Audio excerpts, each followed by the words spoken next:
Hey folks, how you doing? We're down here in Dealey Plaza doing a walking tour in Dallas, Texas. Wanted to go ahead and take a minute to show y'all everything that we have to offer down here and the things that you're missing out. So, my name is Ricky Red. I'll be your tour guide today. So, just watch and come along.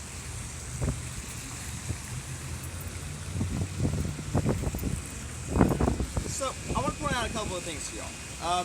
Not only do I do the JFK assassination, but I also do the historical structures around the Dallas area. So, the first building that I would like to point out to y'all is this building right here. This is actually the old Red Museum. It was a 6th courthouse in downtown Dallas. It has actually burnt down 4 different times. The last time that it burnt down, they actually outlined the entire outside of it with red sandstone and blue granite because it's flame resistant. Now, they actually had to cut every single stone to its original design. And the original structure itself cost about $75,000 to $80,000 to fully construct. Now, back then that was a lot of money. So, $45,000 into the construction of it, they ran out of money. So the rest of it came straight from donations. Pretty cool, huh? Next building that I would like to point out to y'all is this building right over here. The big lollipop in the sky, as I like to call it. But its name is Reunion Tower. Now, it's 561 feet tall. There's 2 different companies that reside inside of it. There's one, it's a restaurant. It's called 560. So if you take off 1 foot of the height, you get the name. Now, it's ran by a world-renowned chef. His name is Wolfgang Puck. You won't be able to go in there and without spending at least $60 to $150 per person. And that's just an entree.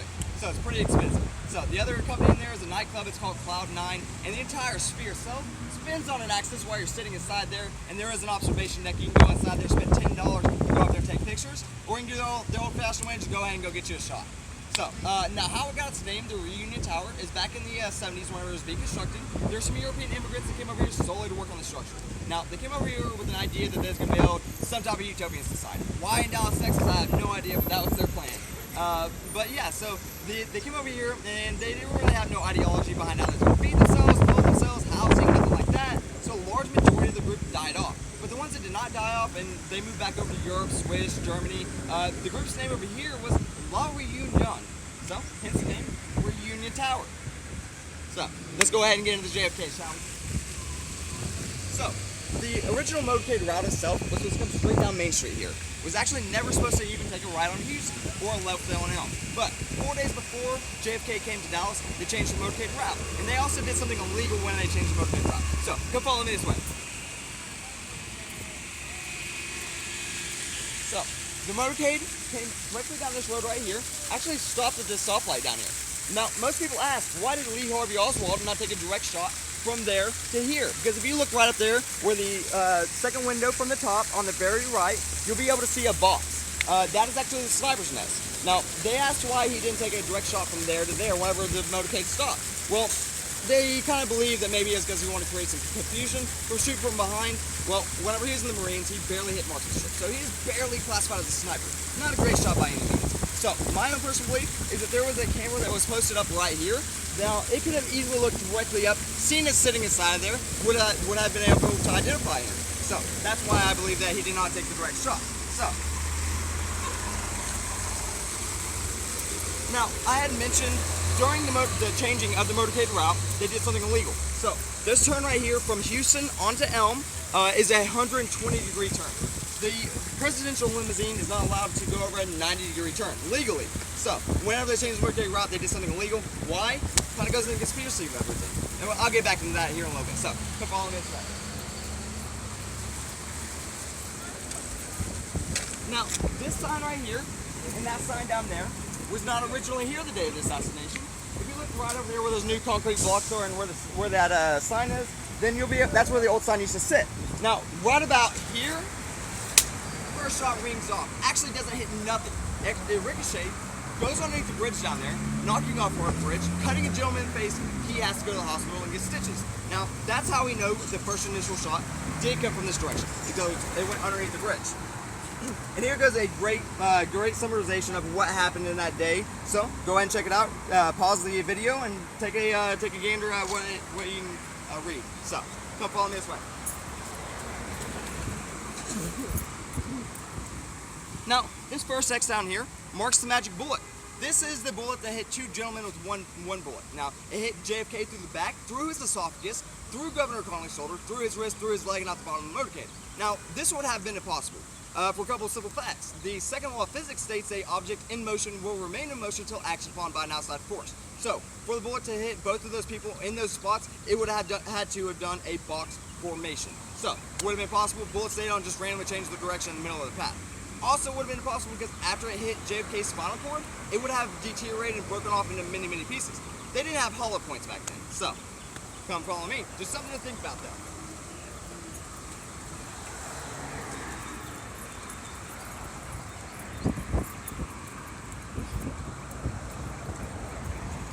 Now, this second X down here is the shot that is fatality. Now, this is the shot that mostly befuddles everybody for a couple of reasons.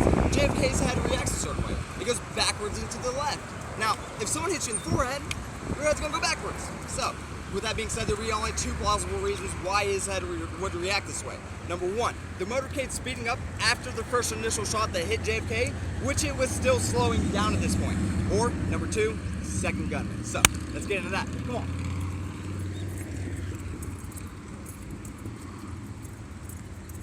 Now, there's a speech up here. This is what's considered the grassy knoll. It's a summarization of the speech that JFK was going to deliver in Marketplace if he were to have not gotten shot. By the way, he was about 55 feet away from the end of his motorcade route, so if he would have gotten on the other side of that bridge, he would have been out of Dallas scot-free alive. Now, the famous Zapruder film, the one that was used in the Warren Commission report, it was filmed actually right here on top of this podium. So he's standing right here, filming it from this direction of the grassy knoll.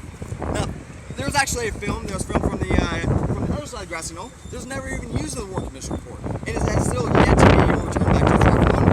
Now, if they're never used in the Warren Commission report, and they haven't returned back to its rightful owner, that brings up some questions of why they haven't even insinuated anything inside of it. As well as if it showed the best view of the grassy knoll, and they said that there's 122 testimonies stating that they've seen gun smoke coming from the grassy knoll, why did they never use it? Kind of goes into conspiracy, right?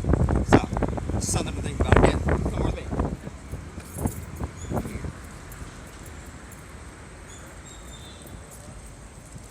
Now, this is a summarization that I was talking about of the speech that he was going to deliver in Marketplace. So go ahead and just take a look real quick and read it over. It's definitely a really good speech. Hits home. So now, let's go ahead and go show you where the second gunman allegedly was. And afterwards, I'll show you where I believe he was. So,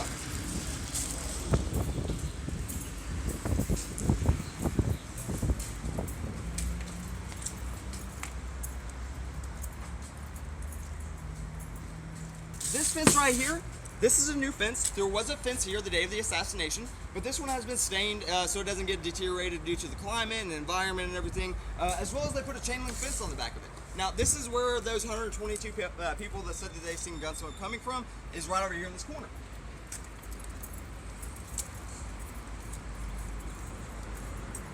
So, if you happen to look straight through here and up there, you can see both of the X's.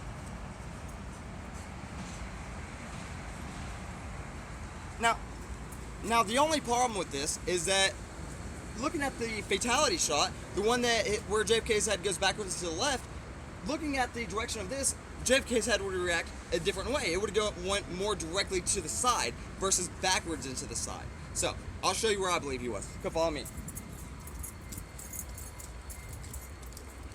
This bridge right over here is the Margaret Hunt Hill Bridge. It costed $190 million to construct. Now, the first $100 million came from the city of Dallas. The other $90 million came from Margaret Hunt Hill herself. So, I guess if you spend enough money, you're gonna get your name on something. Let's not go ahead and help out a bunch of people. Let's go. I think I'll get my name on a bridge.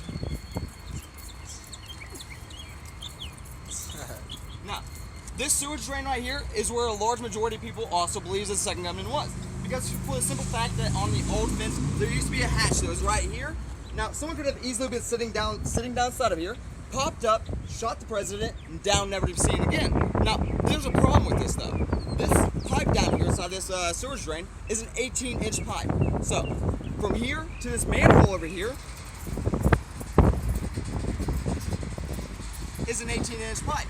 Now, from the manhole underneath the train tracks out to almost Oak Cliff is a 36-inch pipe. Now, would have been a little bit easier for a grown man to crawl through it. So, that's my own personal belief. This is welded shut today. It was not welded shut the day of the assassination. So, someone could have easily ran over here to this corner, where if you look at the Clint video, they're shot from the other side of the grassy knoll. You'll see a police officer that actually jumps up right here. What he sees back here is two gentlemen in stylish suits and there's actually the only people in the entire Dealey Plaza area that had suits on. Now, the police officer asked them what their names was. They didn't even tell him what their names was, but yet he lets them go. Why? And who was they? Just something to think about. There's a lot of questions here that still have yet to be answered. The actual report is going to be released within 75 years after the assassination or after JFK's last child has passed away.